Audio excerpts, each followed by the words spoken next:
Magazine, .22 বোরের 155 round amination, একটি কাঠের পিস্তলের grip, একটি 7.62 মিলিমিটার মিসফায়ার গুলি, একটি শটগানের খালি কার্তুজ, দুটি অবিকল মানুষের মুখাঙ্কিত মুখোশ এবং দুটি মোবাইল ফোন উদ্ধার করা হয়।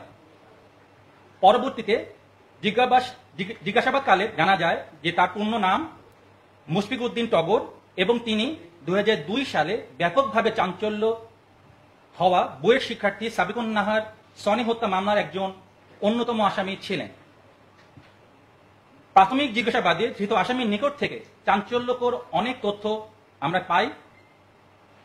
যে জিনিসটা বেশি ইম্পর্টেন্ট, যে সীমান্তবর্তী এলাকা হতে তিনি বিভিন্ন সময় অবৈধভাবে অস্ত্র ঢাকায় নিয়ে আসেন এবং বিভিন্ন মানুষকে তা সরবরাহ করে থাকেন। এবং আমরা যেটা আপনাদের বলতে চাই যে তার দেওয়া তথ্য অনুযায়ী আমাদের এই কার্যক্রম চলমান থাকবে এবং আমরা অস্ত্র উদ্ধারে যে কাজগুলো আমরা পূর্বেও করেছিলাম এই ধারাবাহিকতা আমরা বজায় রাখার চেষ্টা করব।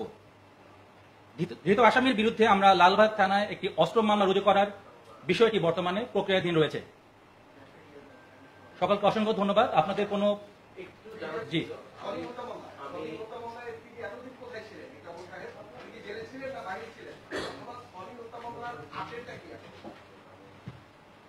আপনারা জেনে থাকবেন যে সনি হত্যা মামলা একটি চাঞ্চল্যকর হত্যা মামলা এবং তিনি গ্রেফতার হয়েছিলেন।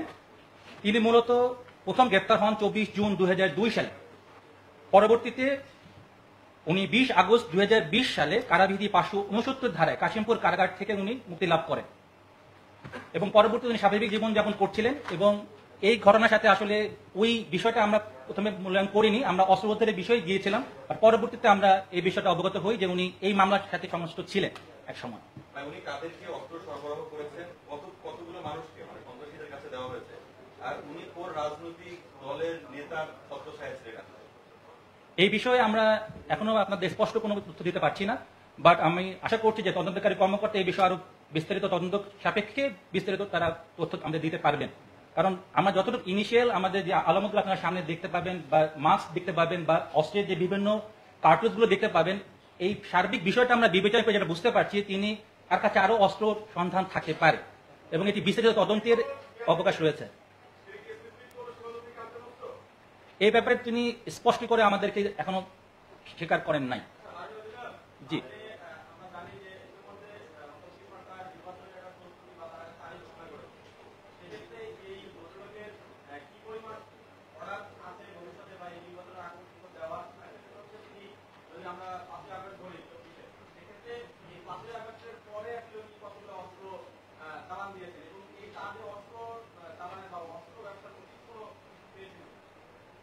আসলে আমরা গতকালকে তাকে গ্রেফতার করি বিকালে, এত অল্প সময় বিস্তারিত এই তথ্যগুলো আমাদেরও জানার যথেষ্ট আগ্রহ ছিল, বাট আমরা ইনিশিয়ালি যতটুকু তথ্য আমরা সংগ্রহ করতে পেরেছি তাই আপনাদেরকে আমরা শেয়ার করছি এবং যার তথ্য পেয়েছি কিছু আমরা নাম্বার পেয়েছি এবং ওই নাম্বারগুলো নিয়ে আমরা কাজ করব এবং ইনশাল্লাহ যদি ভালো কোনো তথ্য পাই আমরা আপনাদের ভবিষ্যতে আবার শেয়ার করতে চেষ্টা করবো। জি প্লিজ। একটা বিষয় সেটা হচ্ছে যে উনি তো 2020 সালে মুক্তি পায়। জি জি 20 তখন তো আওয়ামী লীগ সরকার ক্ষমতায় ছিল, মানে তার দল ক্ষমতায় ছিল না। উনি অস্ত্র ব্যবসাটা কি 20 থেকে শুরু করেন না 24 এর পরে 5 আগস্টের পরে, এই বিষয়টাকে আসলে যিনি অপরাধী তিনি কোন দলের এটা আসলে কোনো দলও কিন্তু তাকে গ্রহণ করে না।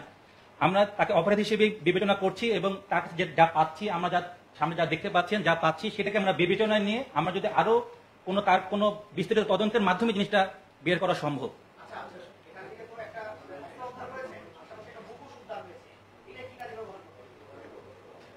এইটা আপনারা দেখবেন যে মুখোশটা একটা মানুষের এটা যে কোনো অপরাধী যে কোনো কেউই তার নিজস্ব পরিচয়টাকে গোপন করার ক্ষেত্রেও উনি ব্যবহার করতে পারেন, ব্যক্তিগত প্রয়োজনে নিজের সেফটির জন্য।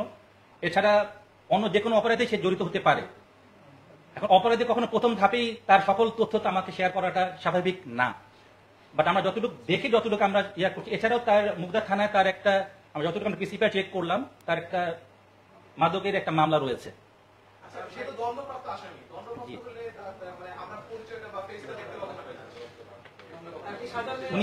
তিনি অলরেডি ওনার সাজা খাটা শেষ হয়ে উনি 569 ধারা মানে কারাবিধি যে 569 ধারা আছে ওই ধারায় উনি মুক্তিপ্রাপ্ত এবং বর্তমানে উনি আবার এই অস্ত্র মামলায় আমরা নতুন ভাবে ওনাকে এই অস্ত্র উদ্ধার হয়েছে জাতীয় নির্বাচন নির্বাচনকে সামনে রেখে কি আপনার সাথে ধরনের অস্ত্র প্রস্তুত করছে বা কোনো ধরনের এগুলো প্রস্তুতি হচ্ছে?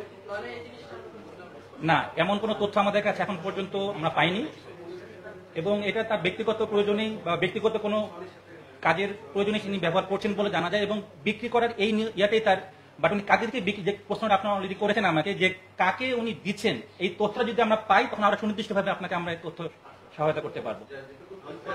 ধন্যবাদ।